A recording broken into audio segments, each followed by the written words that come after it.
from the state of Wisconsin and the state of Ohio. And to my friend, Sherrod Brown, so delighted to get to see you, at least virtually, on this call. In Wisconsin, much of our state is now considered a red zone for COVID-19.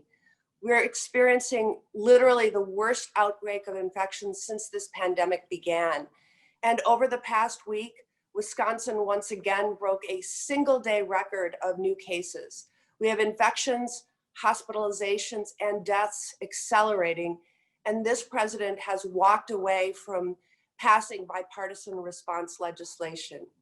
Right now, President Trump and Senate Republicans should be working to pass bipartisan COVID-19 response legislation that brings relief to American families and does what we need to do to stop the spread of this deadly pandemic that has already taken over 210,000 lives in America.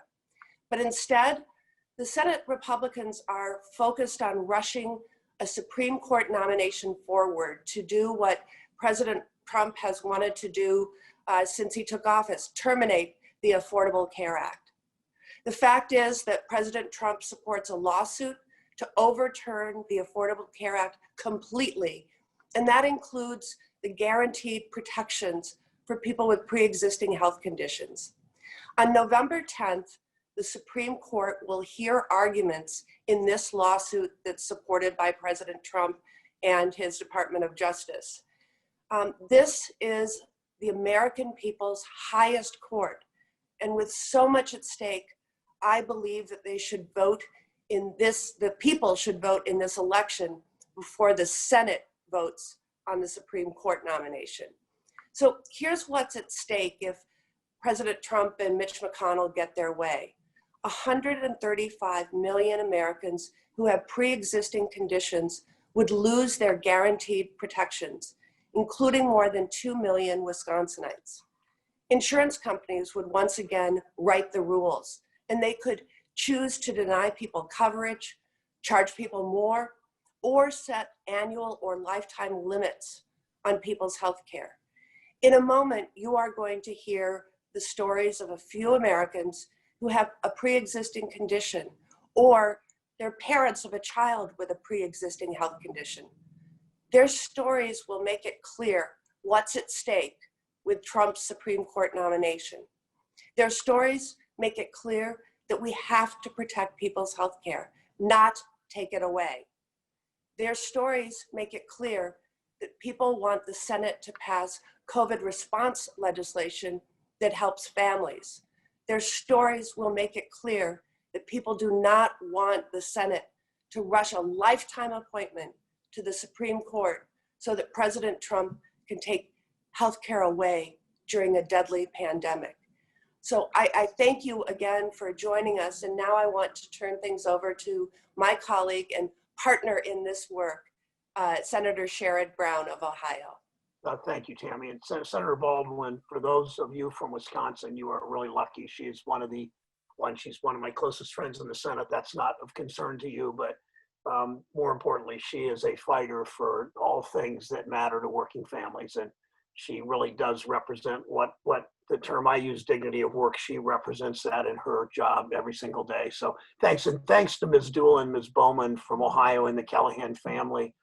Thank you for your willingness to speak up and speak out on this. It's so important that you represent so many people that need our help, and what you fought for really matters. As Tammy said, millions of Americans are frustrated, they're angry because of President Trump's failure to get the pandemic under control. And what is President Trump's and Mitch McConnell, Leader McConnell's answer? It's not to extend unemployment insurance. 600,000 Ohioans lost their unemployment insurance who can't find jobs in August. It's not to help people pay the rent. We're very concerned about a wave of evictions happening in the weeks ahead. It's not to get more money to our schools to open safely and to our businesses so they can operate. The answer is none of that's important. You're on your own.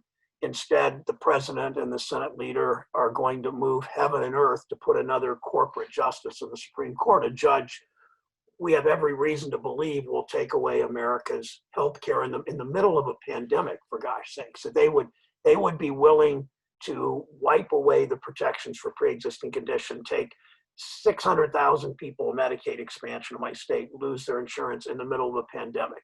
In a matter of weeks, the court will hear the case pushed by President Trump, trying to do what the American people rejected over and over, and that is to repeal the Affordable Care Act. They've tried. They've come in front of the House. They've come in front of the Senate. They haven't been able, through the Democratic small d process, to get rid of the Affordable Care Act. So they're going to a court that they know legislates on behalf of corporate interests.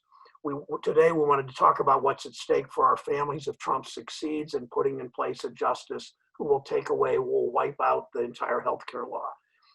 Tax credits to help you afford health insurance, gone. The ability to stay on your parents' insurance until you're 26, gone. Affordable prescription drugs for seniors, gone. Ohio's entire Medicaid expansion, 600,000, gone. And especially, most importantly, we have 5 million people with pre-existing conditions in Ohio. That's before the pandemic. The protections they have would be gone. Most people at some point, this is so important, most people at some point in their lives will have a pre-existing condition, whether they're a cancer survivor, whether it's asthma like my wife has, high blood pressure, diabetes, depression, being a COVID-19 survivor. And without the Affordable Care Act, we immediately go back from a decade ago to the days when insurance companies were free to charge you rates you could never afford or deny you coverage altogether. That's what's at stake for the Supreme Court seat. All of you deserve to have your voices heard. President Trump, Senator McConnell, as we've seen with the president, have very good health insurance paid for by taxpayers. No matter how much or how little you pay in income tax, they have insurance paid for by taxpayers. One of my favorite Abraham Lincoln lines is his staff wanted him to stay in the White House and win the war and free the slaves and preserve the Union. And Lincoln said, no, I got to go out and get my public opinion bath. Well, Senator McConnell and President Trump aren't talking to many people that feel that have so much pain in their lives now during this pandemic, and they need to listen. It's how we saved the ACA before. People from Wisconsin and Ohio, all over the country, made their voices heard and shared their stories the way the 6 of you are doing today. We can't stand by and watch unelected judges installed by politicians who always do the bidding of Wall Street, always do the bidding of corporate lobbyists. We can't stand by while they take away our health care and take away your voice in our own government. That's why we're here today, to hear your stories and to lift up your voices in any way that Senator Baldwin and I can. Tammy, thank you. I think next we want to hear from Amy Tassin from Neenah, Wisconsin. Hello, can you hear me? Yes. Okay. All right. We're all good. Okay. Yes. First of all, my friend Steve, my daughter's dad, would like to tell both of you senators he's a strong admirer of both of you. That being said, my personal story is back in March, when the chaos of this crisis began. I was furloughed from my job, my full-time position, and knocked me out of my employer-based health insurance. My only option at that time, due to pre-existing conditions that I have, wait, let me back up just a little bit here. It knocked myself and my daughter, who is a full-time Marquette University student, off of my insurance. So my only options, due to the pre-existing medical conditions I had, were to buy high-cost Cobra to the tune of $857 each for a single per month. $857 a month for the Cobra. We made the heartbreaking decision at that point to get myself Cobra, but we had to drop my daughter from my group coverage and just purchase a catastrophic plan, which basically she would have had to been hit by a train and run over by a truck in order for that insurance to kick in. That being said, it was very, very a trigger of anxiety. I've had significant more issues happen since then. And now, as we speak, being in the state of Wisconsin, in the Green Bay area specifically, I'm on the bubble of getting laid off again. And I'm going to run into another lapse in my insurance. So we have to do something because, as Kamala Harris said last night, they're coming to get us. And not only will it affect me personally with the ACA being overturned, otherwise known as the Affordable Care Act, my daughter, who's a full-time student in the College of Nursing at Marquette, would also lose her health care coverage because she's currently on mine. So it would knock her off as an adult child, although she's a full-time student. So that all being said, we just can't continue playing these games that President Trump and his lack of empathy and willful just defiance of everything that's part of being a human being. It just can't continue. 4 more years of this is just, the Supreme Court, this can't go through. This is just my Sandra's father had just retired, and he had to buy the insurance for her during this period on his limited fixed income. And that's going to happen again if I get furloughed within the next week or two. So what do we do, people? We've got to sound our voices and not allow this to happen. Thank you, Amy, so much for sharing your story. This is Dave, my friend. This is Sandra's dad, Steve. Hi, everybody. Hi, Steve. Thank you, Amy. Next, I'm going to turn to an Ohio. I can't even say it right. The Callahan family is here, and we're going to hear from Christine. Hello, everyone. Thanks for inviting us to join you today. I'm Christine Callahan. My husband, Larry, and I are parents to Claire, 7, and Andrew, who will turn 13 next week. Like most kids, Andrew enjoys being with his friends who are way more interesting than his parents. He also likes music and watching TV. He doesn't have a diagnosis, but his doctors believe he has a genetic disorder resulting in his nervous system not developing properly. As a result, he's an epileptic, nonverbal, cognitively impaired wheelchair user who's fed through a tube inserted into his stomach. His food and feeding supplies and 2 epilepsy medications in a recent month were billed at $6,940. That doesn't include any doctor, hospital visits, toileting supplies, or supplements. I left my previous job to work at our small family business a few years ago to give us a lot of flexibility with how we care for the kids. We had 3 weeks between the ending of our insurance coverage and the first of the next month when we can get on Affordable Care Act compliant plan. We purchased short-term coverage to cover that 3-week gap. That coverage did not have to be ACA compliant and excluded all pre-existing conditions. They still denied Andrew coverage. It was a very nerve-wracking 3 weeks, hoping that nothing happened that would require medical care for him. We took him out of the house one time during that period, just around the block in his wheelchair. If the ACA is repealed, and with it the protections for people with pre-existing conditions and the bans on lifetime caps, Andrew would be uninsurable. This would put us in the position of not being able to afford the necessary care. And leave us with life and death choices between his care and our family's financial survival. And no family should have to make that choice. Thank you. Thank you, Christine, for sharing your story. Very, very powerful. I'd like to next hear from the Reverend Dana Kelly from Milwaukee, Wisconsin. Reverend Kelly.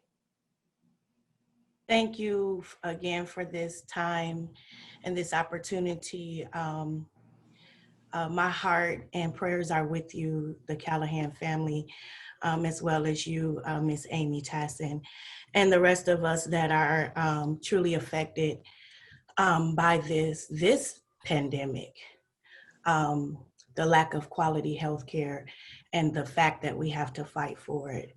As stated before, yes, my name is Reverend Dana Kelly. I'm assistant pastor of a Reviving Faith movement where Dr. Tony Whitley Jr. is the senior pastor. I'm also the civic engagement organizer for Citizen Action of Wisconsin and lead organizer for Northside Rising. My story is multifaceted, but very common. I was born with health problems in the mid-70s where my condition was still being researched. At 11 months old, I was diagnosed with juvenile rheumatoid arthritis, which has comorbid conditions, including asthma, of which I also suffered through my childhood and currently. My family background is in the medical profession through nursing and medical assistance. So I fell into the medical field through health information and medical records management as an office manager for a very small primary care and rheumatoid arthritis specialist in 2012. Soon after the ACA was passed and implemented, I had to, according to the new tax law, acquire health care insurance through my employer, the state, or the marketplace. My employer was not required to provide health insurance due to the size of the clinic. I did not qualify for Medicaid, or what's known as Badger Care here in Wisconsin, because I was $100 over the eligibility requirements. Therefore, I was forced to purchase healthcare insurance through the marketplace, which with my pre-existing conditions equated to self-pay after monthly premiums of $200+ deductibles of $500 to $1,000, and co-pays that varied from doctor to doctor or specialist. Not to mention the labs and drug costs that I would have to incur in order to continue.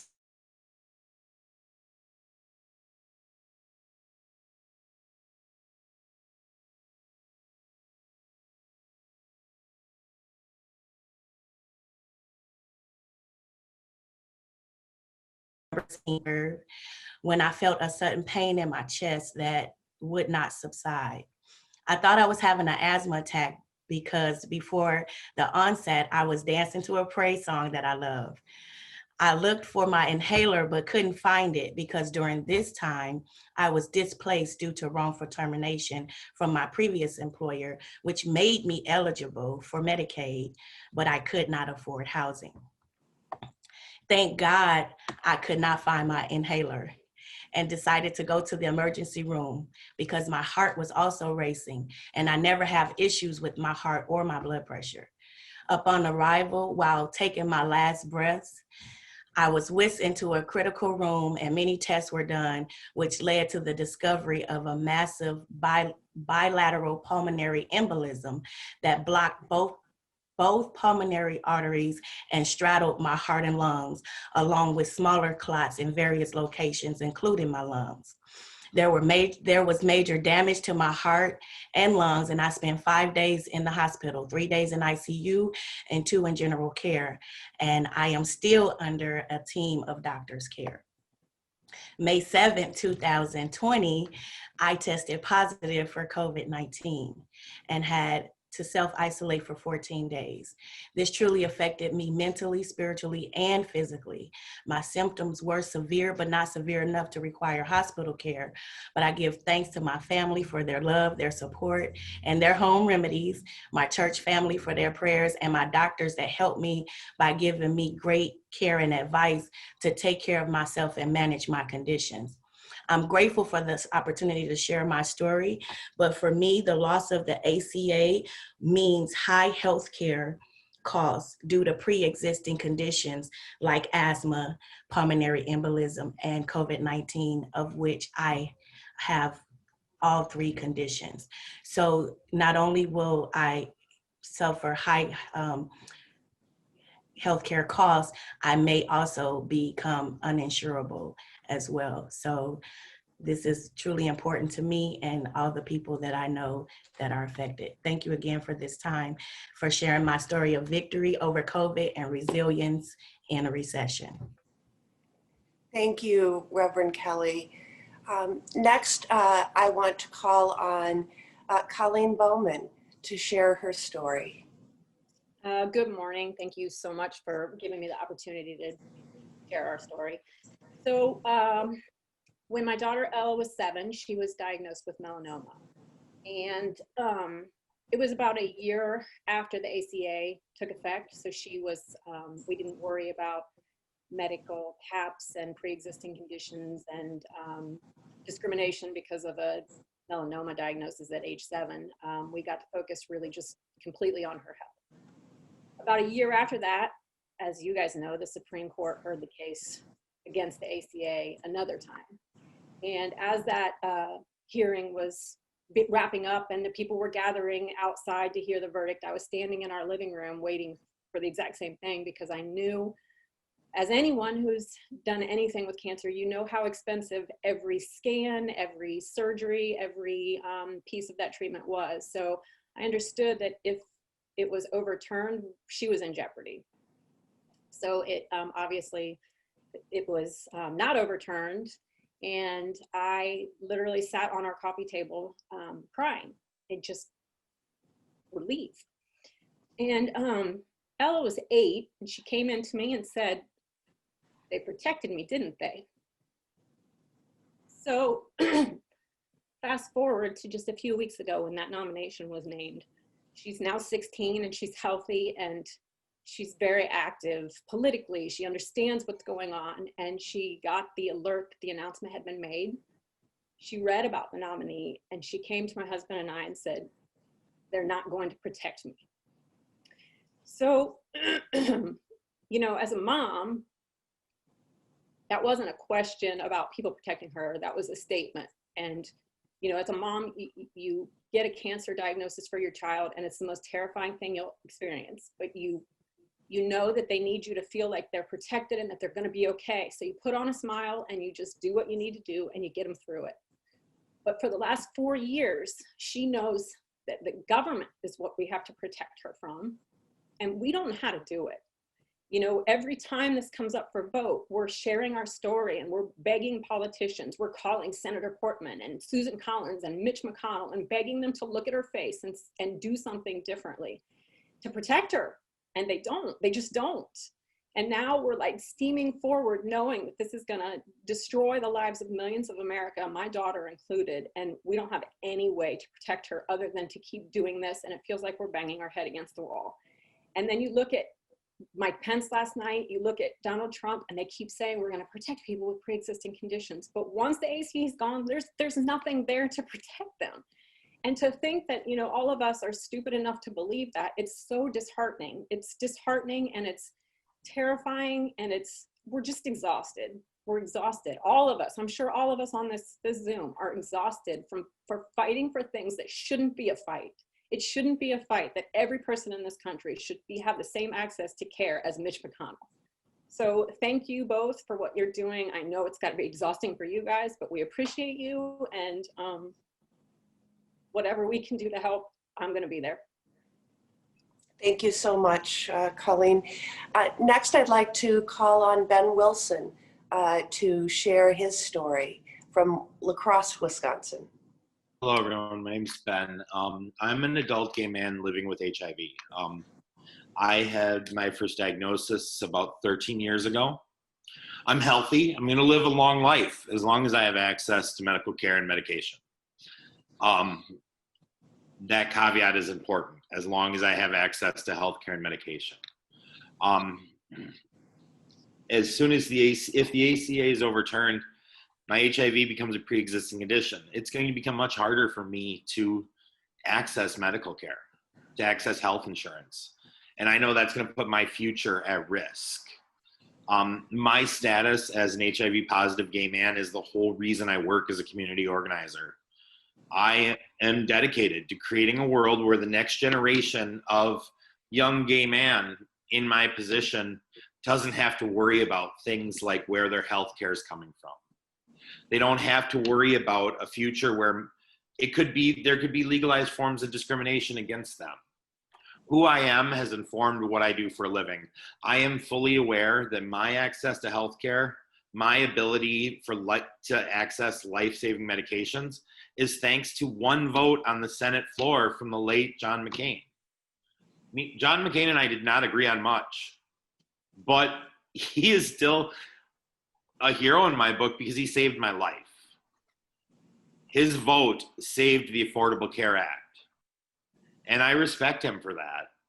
And I am going to dedicate every ounce of my being, every bit of my fiber to create a world where the next generation of gay men doesn't have to worry about being discriminated against because of his sexuality, being discriminated against because of his health care conditions, and being denied health care. It's a pretty simple story, but that's my story. And I thank you both for your time, and I thank everyone on this call for having the bravery to tell their stories. I know it's hard. Thank you all so much. Thank you, Ben. And next, I'm going to call on Dina Doolin to share her story. Dina? Good morning. Can you hear me? Yes. Thank you. Okay. Well, I want to thank you and Senator Brown for giving me the opportunity to speak about the importance of having access to health care under the Affordable Care Act. And as with all of the folks here this morning and millions of other Americans, our access to quality health care can be oftentimes a matter of life and death. My husband and I are both cancer survivors, and without the ACA, we wouldn't have had the access to the excellent care that we had and that we continue to have. My husband has had cancer once and was treated through surgery a year ago. And over the past 15 years, I've survived cancer 3 different times, thanks to amazing doctors, 2 surgeries, and most recently, a round of radiation therapy. As survivors, our care continues with ongoing scans and follow-up appointments. My husband goes every 6 months, and I go every 3 months. We are so thankful for the Affordable Care Act that it ensures our continued coverage without fear of cancellation from pre-existing conditions or lifetime caps for expenses. We're sure that there are millions of Americans out there who are experiencing similar fears and concerns of losing health insurance coverage if the ACA is repealed, especially now with the COVID-19 pandemic. I'd just like to say that when I was in my early 30s, a few years ago, I did have my insurance canceled on me after one preliminary procedure that eventually led to a surgery, but I was very young and very healthy, and I had one procedure, and I got a letter in the mail that said my insurance had been canceled, and I didn't know what else. I didn't know what to do. And this was what life was like prior to the ACA. And I'm afraid that there are people out there today who may take their access to health care for granted because they've never had to experience, they've never had that experience or that fear of losing their insurance or their coverage, thanks to the Affordable Care Act. And I remember the day, when you receive a cancer diagnosis, you have a lot of anxiety and a lot of fear, as a lot of people know. And I remember the day after my first diagnosis, I was talking to my best friend, and I said, well, at least I don't have to worry about losing or being denied my insurance anymore. Thank God for Affordable Care Act. And we both cried, because that's a huge relief. You're dealing, as you know, folks this morning have talked about, it's devastating, some of the burdens that families are dealing with, let alone the fear of not having access to health care and the financial burdens that some of these treatment programs and regimens can impose on families. I'd just like to say that my husband and I, our family, sincerely appreciate the work that you, Senator Baldwin, and Senator Brown, and all the others are doing to protect our access to health care. Thank you so much. Thank you. Wow. Yes, let's appreciate our constituent, Sherrod. And I'm going to open the floor up to questions. I know we have some reporters who are on the line. If you can unmute yourself and introduce yourself and your news outlet, and tell us to whom you're directing the question. Tammy, can I say 20 seconds? Sure. I just, I've not heard a group of people explain this better than I just heard. And I just, when I hear my constituents, Ms. Doolin, Ms. Bowman, and Christine, whom I've known for years and years, Reverend Kelly and Mr. Wilson, Ms. Tassin, when they explain that, I mean, I just still can't understand why anybody thinks we should do something different, that we should change this. It's just, I mean, it was just so compelling, whether it's you or your husband or your kids or your friend, whatever, and maybe I shouldn't be incredulous that there is still this mission to take these protections away from people. We didn't even talk about the up to 26 or the prescription drug coverage or even the Medicaid expansion. We talked about this one part of the bill that our two states combined affect about 7 million people, and it's just 8 million people. It's just awful. So anyway, thank you all for your candor and your courage to be willing to speak up. I'm done. Thanks, Tammy. Oh, thank you. I think Spectrum News is first. Go ahead and unmute yourself. Hey, Senator Baldwin, can you hear me? I can.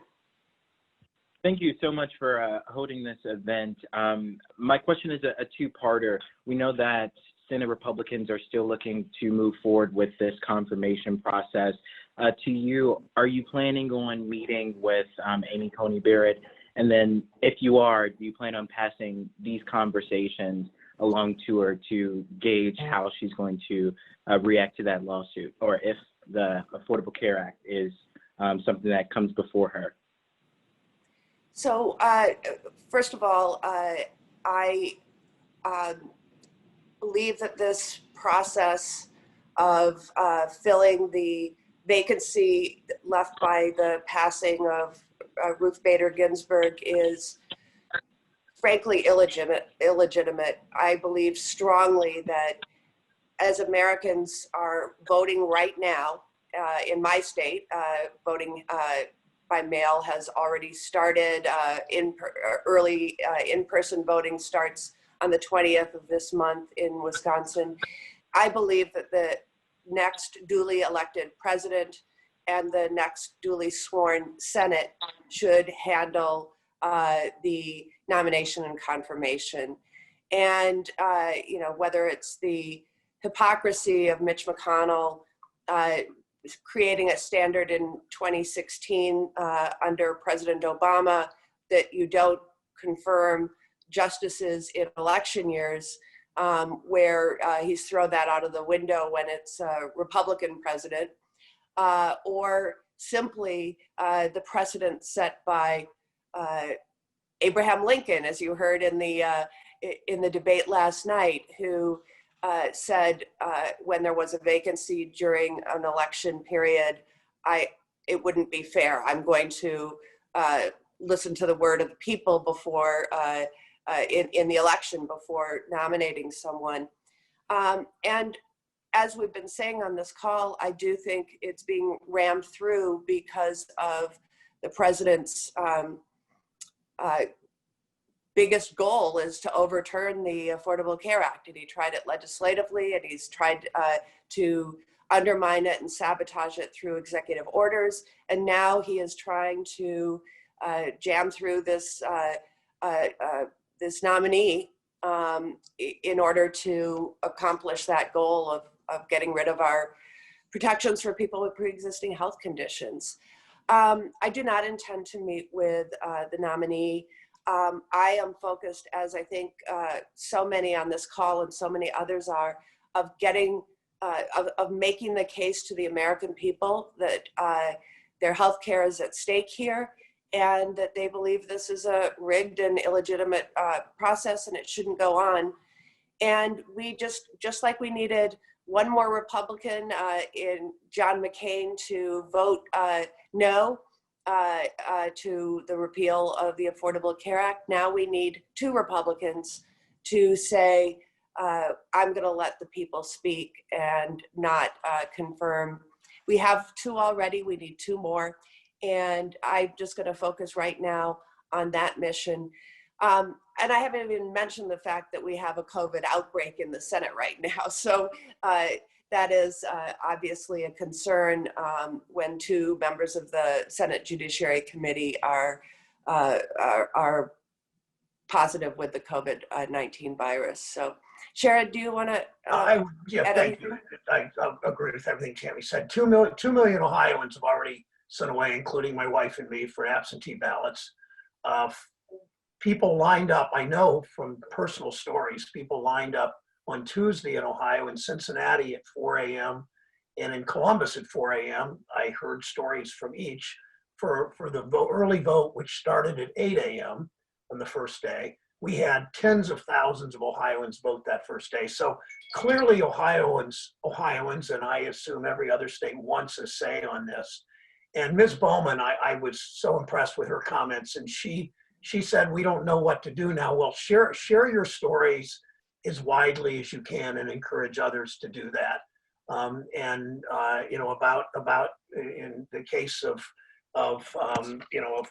what you can do, Ms. Doolin, with you and your husband, and Ms. Bowman with you and your child, your daughter, and with the Callahans, as many people as you can reach and encourage them to share that story, because you have to be pretty hard-hearted, or you have to be pretty, well, you have to be pretty hard-hearted not to listen to these stories and not have that make a difference in what these elected officials are thinking. And it's tragic because it's so clear the more that you all speak out. So thank you.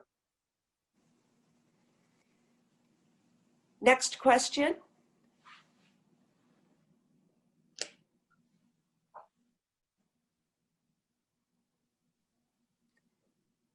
Going once. Going Hey, twice. Tammy. Yes. Tammy, Amy, I heard you for a moment and then I lost you. okay.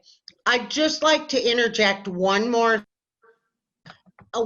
thing, and that would be the average person out there that I've been talking to, they think that they have to be on an Obamacare plan in order to be affected by these pre-existing conditions.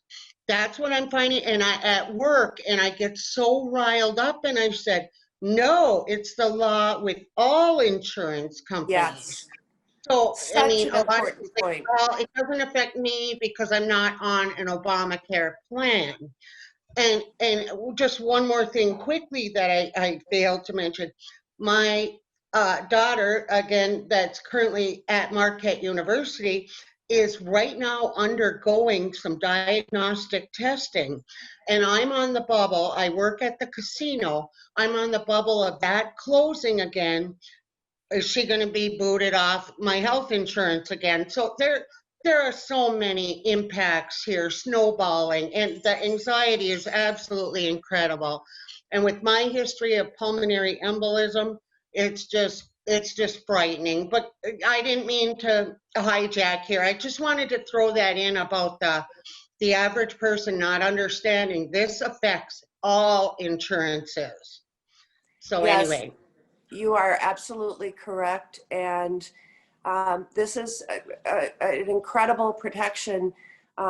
We don't want to go back to the point where insurance companies get to write the rules on their own, and people can be dropped from insurance with a pre-existing condition or charged exorbitant fees. So thank you for emphasizing that point.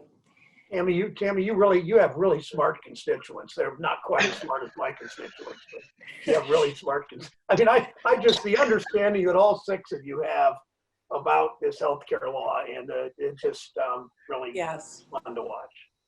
Yes. Way to go, Ms. Tassin. Hey, Ms. Tassin, this has nothing to do with anything. My grandmother died in 1960 when I was 7 years old. And we called her, because we couldn't speak very clearly, we called her Neenah, N-E-E-N-A-H, which is the town you live in, right? But we referred to her as Neenah. Don't ask me why. It was my dad's mother. Oh, anyway, so you're from a really cool town. Neenah.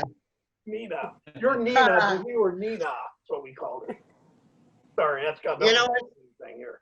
Steve just loves you. He watches you on MSNBC all the time, and he's always talking about you and, of course, Tammy. But you want to say something?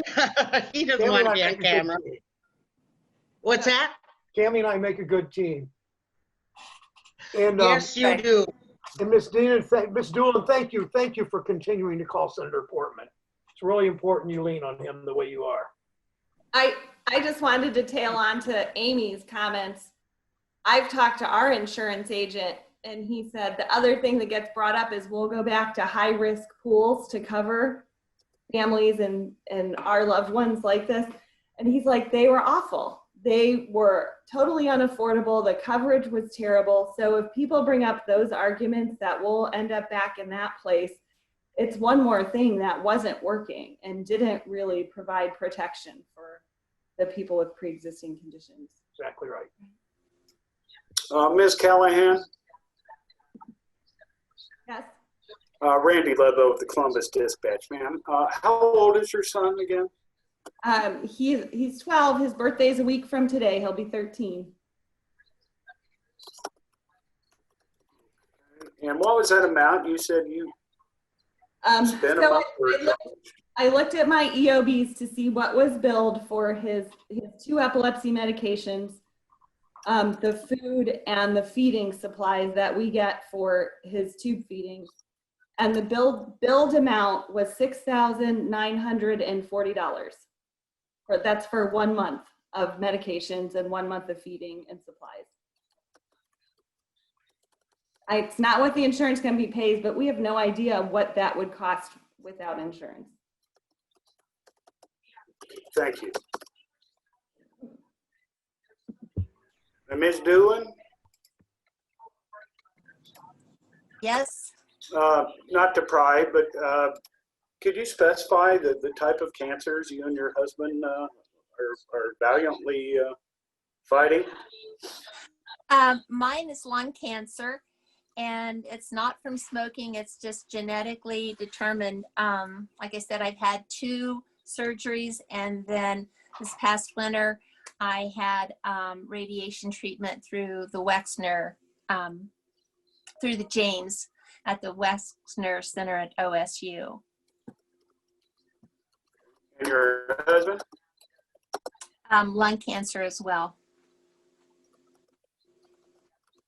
Well, God bless you both. Be well. Well, thank you. So it makes the COVID thing a little bit more scary, trying to avoid any kind of exposure. So, as it does with anyone that has a compromised immune system. So.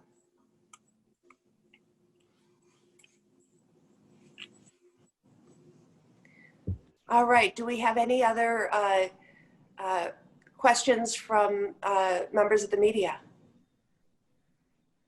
I'm not showing any more questions on my end, and given the time, I think we wrap up. Follow-up questions can be sent to Senator Brown or Senator Baldwin's press teams, and we'll get back to you. But thank you, everyone, for joining today. Thanks so much, everybody. Yes, thank you. So powerful, and I'm That's great. very appreciative. Thank you so much.